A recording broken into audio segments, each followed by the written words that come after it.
म 20 घेराबाट कार्यक्रमलाई सञ्चालन गर्दैछु र यो कुरा भन्दै गर्दाखेरि चाहिँ अहिले पछिल्लो समय विभिन्न युवाहरूले स्वतन्त्र उम्मेदवारी समेत घोषणा गरिसकेको अवस्था छ। कुराकानी गर्नेछौँ जसले समाज सेवाबाट अब एउटा राजनीतिको स्वतन्त्र हिसाबले राजनीतिको यात्रालाई तय गर्दै हुनुहुन्छ। तिनै युवालाई समाज र यो देशप्रति कतिको चिन्ता रहेछ, किन चाहिँ स्वतन्त्र उम्मेदवारीहरू दिनु पर्या होला, किन चाहिँ यो दलीय व्यवस्थामा चाहिँ युवाहरू अलग्गै हुनु पर्या होला, यो विषयमा आज हामी चर्चा परिचर्चा गर्नेछौँ। यतिखेर हाम्रो बीचमा पब्लिक पावर नेपालका केन्द्रीय अध्यक्ष र स्वतन्त्र युवा एकता समाज डडेलधुराका अध्यक्ष सुरत तमुली र भोजराज जोशी क्वालिटी हुनुहुन्छ।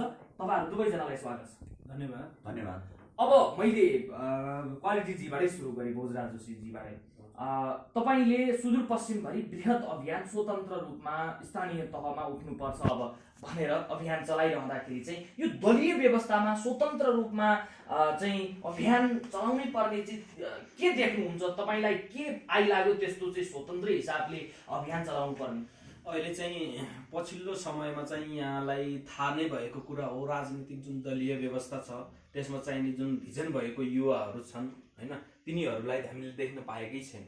युवा नेतृत्व भन्ने आएकै छैन। जो पुराना अनुहारहरू छन्, जो 70 वर्षका पहिलेका जो छन्, तिनै दोहोरिएको अवस्था हुनाले अब चाहिने हाम्रो देशमा एउटा नयाँ भिजन भएको युवा नेतृत्वको खाँचो भएको कारणले गर्दाखेरि हामी सम्पूर्ण स्वतन्त्र युवाहरू एउटा देश परिवर्तनको लागि केही गर्नुपर्छ भन्ने सोच भएका सम्पूर्ण युवा साथीहरू एकजुट भएर आपसमा सरसल्लाह गर्दाखेरि, छलफल गर्दाखेरि हामीले एउटा समाज परिवर्तनको लागि राजनीति गर्नै पर्ने आवश्यकता देखिएको कारणले हामी सम्पूर्ण स्वतन्त्र युवाहरू अहिले एकजुट भएर हामी लागि परेको अवस्था छ। र पार्टीगत हिसाबले अहिले यहाँहरू सबैलाई थाहा नै छ, जति भिजन भएको युवा आओस्, जति जे होस्, पार्टीमा आस्था राख्ने सबै युवाहरू जहिले नै हुन्छन् भन्ने पनि हुँदैन, तर राम्रो युवाहरू पनि हुन्छन्। तर तिनीहरूलाई अवसर दिएको खै, अपर्च्युनिटिजहरू दिएको खै। अहिलेसम्म हामीले हेर्दाखेरि हामी सबै ठुल्ठुलै दलका कुरा हेरौँ हैन, हाम्रो मतलब एमालेबाट हेर्नुहोस् केपी ओली बाहेक कोही अध्यक्ष भएको देख्नु भएको छ, अलि माओवादीमा हेर्नुहोस् प्रचण्ड बाहेक हैन, भनेपछि काङ्ग्रेसमा शेरबहादुर बाहेक, भनेपछि युवा छन् नि त, पार्टीभित्र पनि युवा छन्, तर युवाहरूलाई अवसरै छैन हैन, मौका नै छैन। त्यो हिसाबले त्यसको विरुद्ध हैन युवाहरूले पनि अपर्च्युनिटी पाउनुपर्छ र हामी सम्पूर्ण स्वतन्त्र युवाहरूले हामीले परिवर्तनको लागि राजनीतिमा आउनुपर्ने आवश्यकता देखेको कारणले हामी सुदूरपश्चिमको सबै ठाउँबाट स्वतन्त्र युवा उम्मेदवार उठाएर हामी यो हिसाबले अगाडि बढ्यौँ। अब त्यसै गरी मसँग सुरत तमली पनि हुनुहुन्छ। अब झन्डै तपाईले यो आफै अहिले नै घोषणा गर्नु होला कि मैले औपचारिक रूपमा भन्न सक्दिनँ, अमरगढी नगरपालिका वडा नम्बर 1 बाट तपाईँ स्वतन्त्र वडा अध्यक्षको उम्मेदवार हो, पहिला यो क्लियर गर्नुहोस्। धन्यवाद राकेशजी। एकदमै पछिल्लो समय मैले सामाजिक सञ्जाल मार्फत स्वतन्त्र वडा अध्यक्षको उम्मेदवार भनेर मैले घोषणा गरिरहँदा एकदमै सबैको साथ सपोर्ट रहनेछ, सुरुवात तपाईँबाट गर्नुहोस् अब भन्ने जो हौसला सबैबाट प्रदान भयो, त्यस कारणले गर्दा मेरो स्वतन्त्र उम्मेदवारी 1 नम्बर वडाबाट रहनेछ भन्न चाहन्छु। सर्वप्रथम जस्तो अब तपाईँले अध्यक्षको उम्मेदवारी दिनुभयो, जनप्रतिनिधिको भूमिकामा भोलिको दिनमा देखिन चाहनु भएको छ तपाईँले हैन। हिजोको दिनमा जसरी नेताहरूले यो समाज चलाएर आए, देश चलाएर आए, अब तपाईँहरूले स्वतन्त्र हिसाबले आफ्नो गाउँ समाज चलाउन कतिको चुनौती देख्नुहुन्छ, कति चाहिँ तपाईँहरू एक्साइटेड हुनुहुन्छ?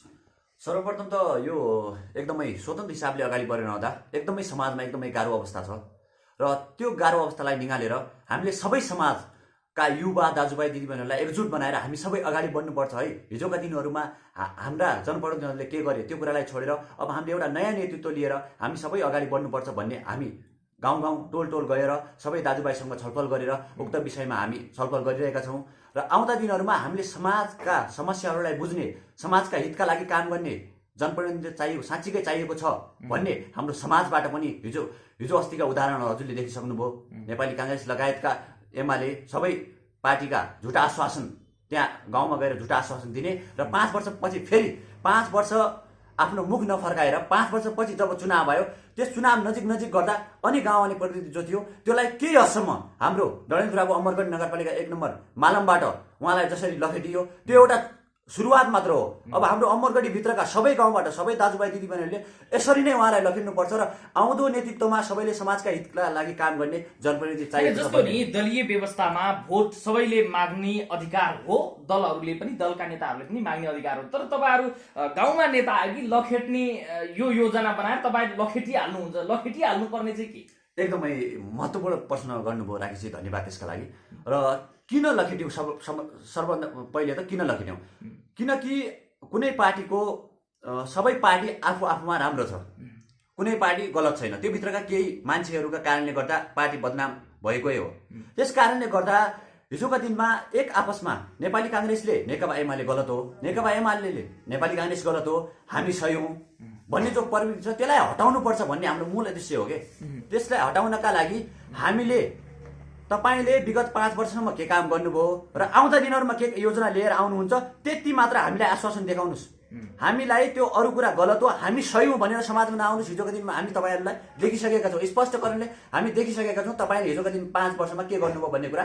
हामी यहाँका युवाहरूलाई सब थाहा छ, यहाँका आमा बुवा दाजुभाइ सबलाई थाहा छ हिजो तपाईँले के गर्नुभयो। त्यस कारणले गर्दा आफूले आफ्नो शरीरमा भैँसी हिँडेको नदेख्ने, अरूको शरीरमा जुम्रा हिँडेको देख्ने जो प्रवृत्ति छ नि त्यसलाई हटाउनका लागि तपाईँ आउनुहोस्। नआउने हामीले नआउनुहोस् भनेको छैन, तर जो सक्नुहुन्छ समाजका हितका लागि जो काम गर्न सक्नुहुन्छ त्यो कामलाई मात्र लिएर आउनुहोस्। ठुला ठुला आश्वासन नदिनुहोस्, हामी सही हो भनेर आफै मूल्याङ्कन नगर्नुहोस्। जनताले अलरेडी मूल्याङ्कन गरेको हुन्छ। तपाईसँग म फेरि आउँछु, अब भोजराजीसँग आउँछु म।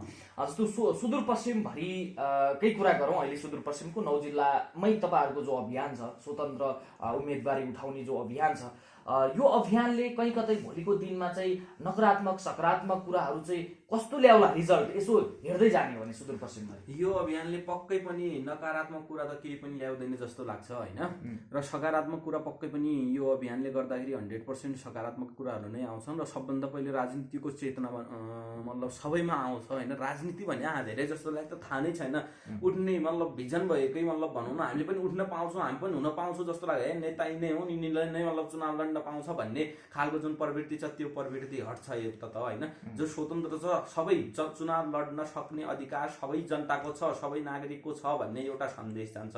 अर्को कुरा अब चाहिने जुन प्रकारका कार्यक्रमहरू, जुन प्रकारका घोषणापत्रमा लेखेका कार्यक्रमहरू थिए, जुन प्रकारका कुराहरू प्रतिबद्धता जनाउनु भएको थियो जनप्रतिनिधिहरूले, त्यो गरेको छ कि छैन यथार्थ जनप्रतिनिधि चिन्ने अवसर पनि हो यो। अब चाहिने अहिले हामीले गाउँ गाउँमा बुझ्दाखेरि, टोल टोलमा बुझ्दाखेरि सबै मतलब जनता रुष्ट देखेको अवस्था छ, सबैले विकल्प खोजिरहेको अवस्था, सबैले वैकल्पिक शक्ति खोजिरहेको अवस्था छ। र त्यसलाई मध्यनजर गर्दा नै हामीले मतलब टोल टोलमा ठाउँ ठाउँमा मतलब यो कार्यक्रमहरू गरिरहेको अवस्था हो, स्वतन्त्र युवा उम्मेदवारहरूलाई उठाइरहेको अवस्था हो। र पक्कै पनि यसले राम्रो सन्देश सँगसँगै सकारात्मक प्रकारको सन्देश समाजमा जान्छ जस्तो मलाई लाग्छ। अब 9 जिल्लामै यहाँहरूले जो अभियान चलाउनु भएको छ, यो अभियान चलाउँदै गर्दाखेरि चाहिँ सबै कति जिल्लाहरू अथवा कति स्थानीय तहहरू बाँकी छन् अब स्वतन्त्र उम्मेदवारी? किनभने यो कुरा मैले किन पनि जोडेँ भने अझ धेरै जसो युवाहरूलाई यो कार्यक्रम सुनेर म पनि उठ्न चाहन्छु भन्ने त्यो खालको पनि हुनसक्छ। कस्तो चाहिँ तयारी छ? अब हाम्रो ठ्याक्कै जिल्ला त कोही पनि बाँकी छैन, 9वटै जिल्लामा हामीले मतलब कन्फर्म भएका छन्। तर हाम्रो जुन 88 पालिकाहरू छन् त्यो पालिकाहरूमध्येको हकमा हाम्रो 30 देखि 32 पालिकाहरूमा अब कुनै पालिकामा वडा अध्यक्षहरू मात्रै उठ्ने छन्, मेयर उपमेयर लगायतका उम्मेदवारहरू छैनन्। कुनैमा मतलब मेयर उपमेयर भए पनि वडा अध्यक्षहरू नभएको अवस्था छ। हाम्रो लगभग टोटल 30 देखि 32 जना मतलब उम्मेदवारहरू कन्फर्म भइसकेको अवस्था छ र बाँकीहरू फोन आइरहेछन्, बाँकी उठ्ने क्रम जारी छ। र यदि कोही स्वतन्त्र म पनि उठ्छु है, म पनि अब स्वतन्त्र युवा उम्मेदवार हुन्छु है भन्ने चाहना हुन्छ भने पक्कै पनि हामीसँग सम्पर्क गर्दा हुन्छ। हामीले सक्दो साथ सहयोग सपोर्ट के कसरी गर्न सक्छौँ हामी एकदमै गर्नेछौँ। र कहाँ सकिन्छ, कुन ठाउँबाट सकिन्छ त्यो ठाउँबाट हामी म्यानेज गरेर सबै स्वतन्त्र उम्मेदवारहरूलाई एकजुट बनाएर हामी लग्नेछौँ। अझ पनि समय छ, सबैले सम्पर्क गर्न आग्रह गर्छु। अब त्यसै गरी सुरजजीसँग जान्छु। तपाईँलाई विश्वास गर्ने बाटो चाहिँ जनताले के, अथवा तपाईँलाई विश्वास किन गर्ने त जनताले? तपाईँ वडा अध्यक्ष, हिजोको दिनमा नि वडा अध्यक्ष भएकै हुन् नेताहरू होइन, तपाईँ पनि वडा अध्यक्षको उम्मेदवार होइन, उम्मेदवारै भएर अहिले वडा अध्यक्ष घोषणा गर्न मिलेन। तर जनताले विश्वास त गर्नु पर्यो नि। तपाईँलाई जनताले विश्वास केले गर्लान्, किन गर्लान् त? सर्वप्रथम त जनताले मलाई कसरी विश्वास गर्ने भन्ने कुरा आयो, एकदमै राम्रो।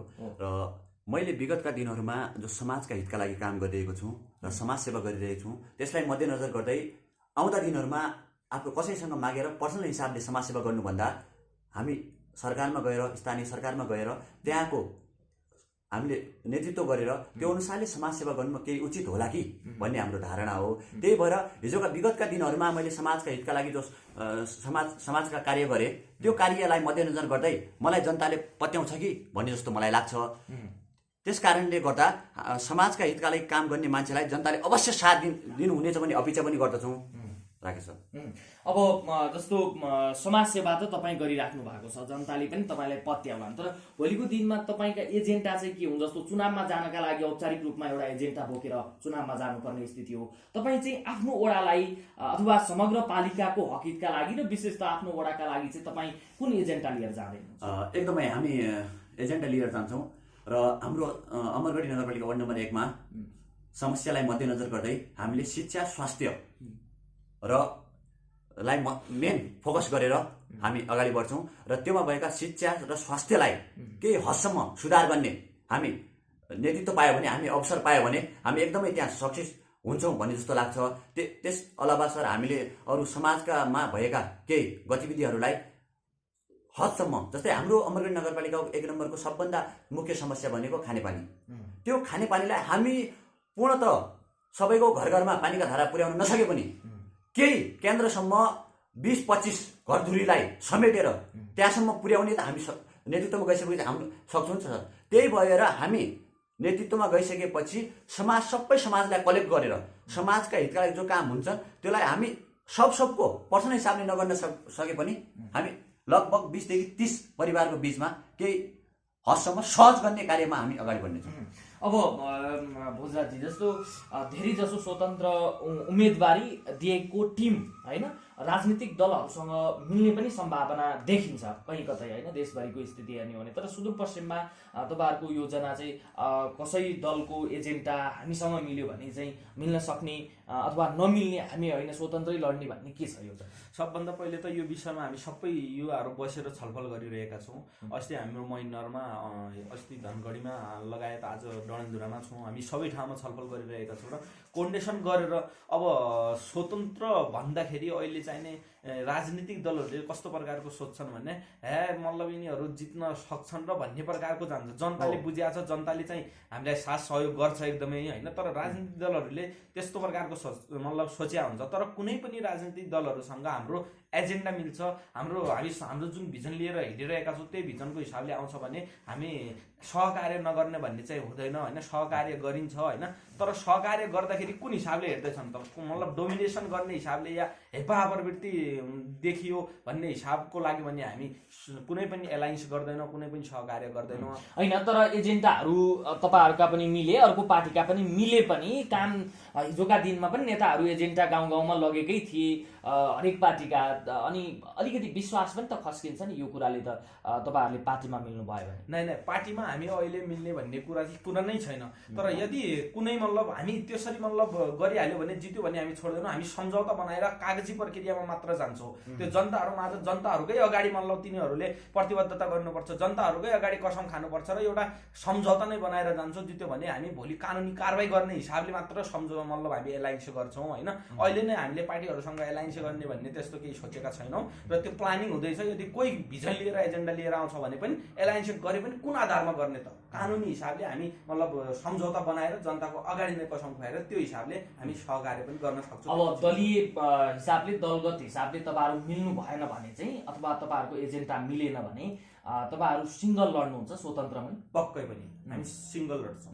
अब सुरजजी, समग्र अमरगढीको, म डडेलधुरामा छु त्यही भएर अलिकति बढी जोड अमरगढीलाई दिएको छु। जस्तो 11वटै वडाहरूमा चाहिँ जस्तो अमरगढी नगरपालिकाको सबैमा स्वतन्त्र उम्मेदवारी उठाउने योजना हो कि तपाईँ सिङ्गल 1 नम्बरमा मात्रै छ? के छ तयारी अहिलेसम्मको? एकदमै हामी सर्वप्रथम त डडेलधुरा जिल्लाका हजुरको अमरगढी नगरपालिकाभित्रका 11 वडामा सबै वडामा उठाउने भन्ने हाम्रो प्लान हो। तर हामीले अहिले 50% सक्सेस भएको छौँ र अब हामीसँग लगभग समय पनि कम छ। त्यस कारणले गर्दा जति सक्दो चाँडो हामी त्यसलाई कन्टिन्यू दिनेछौँ र जतिसम्म भएको छ अहिलेसम्म त्यसलाई पनि कन्टिन्यू दिएर जति हुन्छ 11 वडामा नभए पनि 6-7 वडामा भए पनि मेयरदेखि उपमेयरसम्म पनि स्वतन्त्र हिसाबले उठाउने भन्ने हाम्रो निर्णय हो।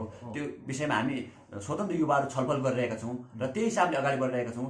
हिजोका दिनहरूमा हामीले स्वतन्त्र हिसाबले काम गरिरहँदा अब हामी स्वतन्त्र युवाले स्वतन्त्र भएर अगाडि बढ्नुपर्छ, हामी सबै वडामा नेतृत्व गर्नुपर्छ भन्ने हाम्रो मूल उद्देश्य हो। त्यस कारणले गर्दा हामी स्वतन्त्र हिसाबले नै हामी सबै वडामा गर्ने हाम्रो प्लान हो।